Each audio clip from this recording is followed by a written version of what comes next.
নোয়াপাড়া বিধানসভা কেন্দ্রের প্রাক্তন বিধায়িকা মঞ্জু বসুর সঙ্গে দেখা করলেন বর্তমান বিধায়ক অর্জুন সিং।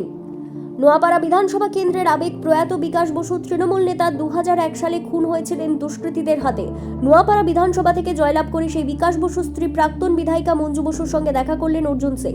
তিনি বলেন, আজ দেখা করে কলঙ্ক মুক্ত হলেন, কেননা এই বিকাশ বসু খুনের অভিযোগ ছিল অর্জুনের ওপর। আজ তিনি সেই খুনের দায় থেকে কলঙ্ক মুক্ত।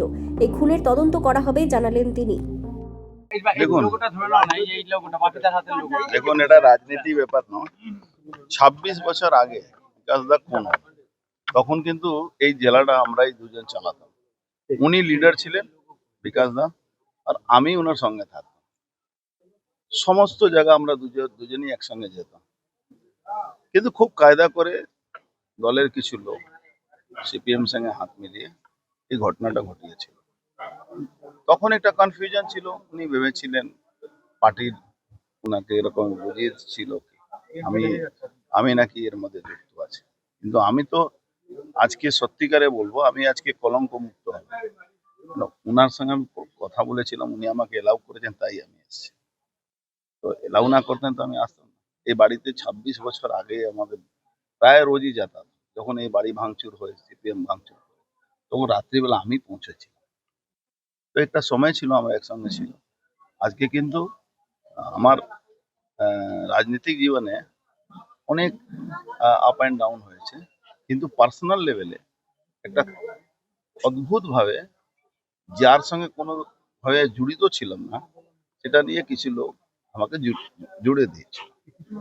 সেখান থেকে আমার যা করণীয় ছিল আমি করেছিলাম, পরে আপনাকে বলবো।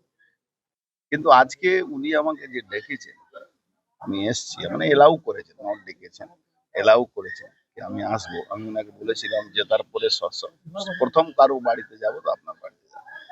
তার জন্য আমি ওনাকে ধন্যবাদ জানাবো।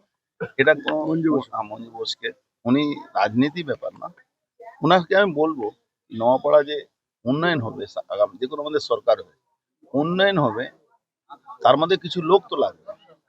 এই পতন যে কি পতন, একদম শিকড় থেকে উঠে গেল। এবং তার চেয়েও আরো একটা কারণ হয়েছে আমার প্রতি যে অপমান, দুর্ব্যবহার, কুকুর ছাগলের মতো যে ব্যবহার, স্বয়ং নেত্রী যিনি করার মালিক যে দলের, সেইটা করার প্রতিবাদে নিঃশব্দে মানুষ আজকে না করার মানুষ ঘুরে দাঁড়িয়েছে, এটা প্রতিবাদ জানিয়েছে।